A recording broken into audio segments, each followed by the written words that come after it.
Yes, ma'am. As a paramedic, what are your forensic responsibilities when there's a death involved? Meaning what, like crime scene preservation and things like that? If we go out on a call in New Orleans, originally was trained in Florida, so I have kind of coming from it from different angles, but most of my experience was in New Orleans. Our role there is we pronounce everybody, not everybody, but every dead body. So there's, again, the reference, one of the funnier stories in the book is when I first received Sean as my trainee. We go out, it's right after Katrina, and they used to have these FEMA trailers everywhere, and they were, had these big lots of them out in New Orleans East, and this guy had passed away. And one of the worst calls you can get is when they say, hey, so-and-so hasn't seen this person in a while, and there's a bad smell coming from the house. It's worse, it's horrible. So we go out, it was one of those, inside this trailer in the middle of the summer, right? Isn't that vile? But we go out there, and this guy was dead, and he had been dead for a while. He was in the medical term is an advanced state of decomposition. Right? The worst smell you could ever. So I love The Walking Dead. I'm a big comic book fan, but I watched that show, and I'm like, could you imagine the stink of the world if zombies were here? I mean, it's horrible. But so we go out there, and like on that case, for instance, he's obviously dead. Now, I can look at him, and we would call in on a call like that. We call in, we have radio, so we call into medical control, which is a university hospital, and we say, hey, this is John on whatever my unit number is. I'm on scene with an approximately 60-year-old male, advanced state of decomposition, calling for a do not resuscitate order.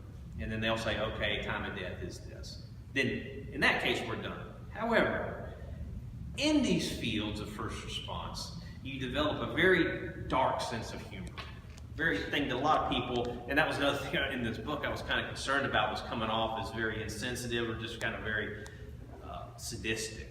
The sadism is probably, yeah, it's definitely a defense mechanism. But on this call in particular, in that FEMA trailer, Sean was a new trainee of mine, and I knew he needed to be broken in right?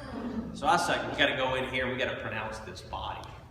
In which we really didn't have to. Now, normally we go out there, and if a person collapses, we'll put the heart monitor on them. We call that a 3-lead, and just to confirm that there's no electrical activity in the heart, and then they're dead. And we do the same thing, call on the radio, and they say time of death.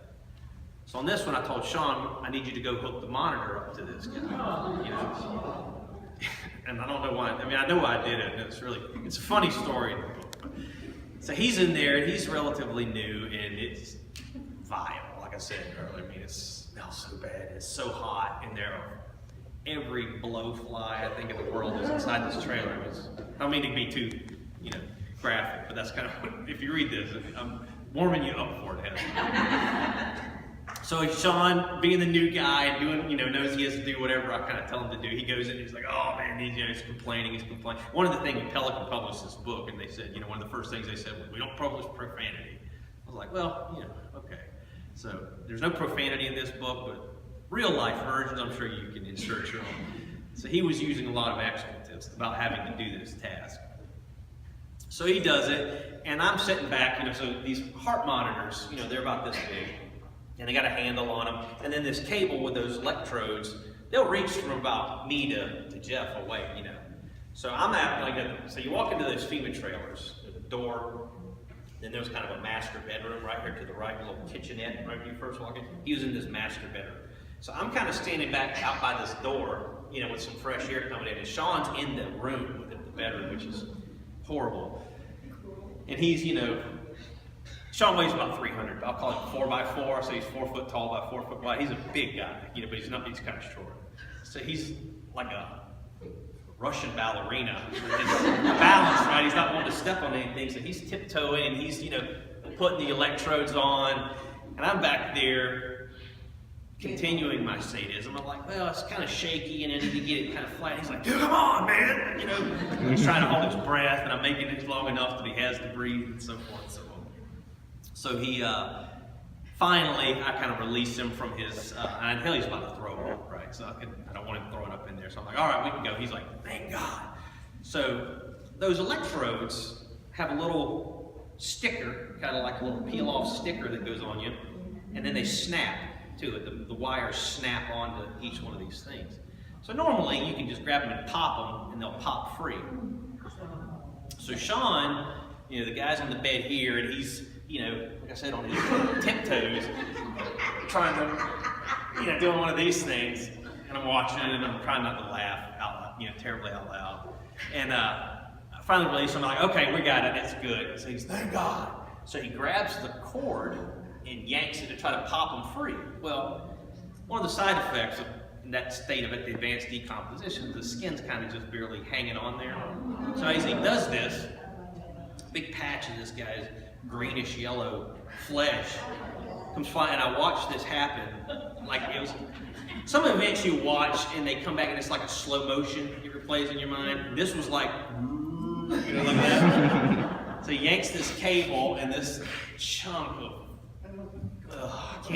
that's hard to explain. Like I say in the book, if there was a stink off, an international stink off of smells, this smell would, nothing tops it. I mean, it's horrible.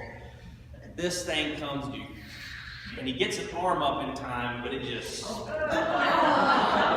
his chest, his face, went up smelling. Then he ran outside, of course, and vomited, and then naturally, I, being the sadistic individual that I am, didn't feel that was adequate enough, so the NOPD officers who were there in response to this call, I could tell there was one guy, an old grizzled vet, holding a clipboard. Oh, he had his little new trainee, a young black police officer, female, was there, and I could tell by, I mean, they were way out in the parking lot.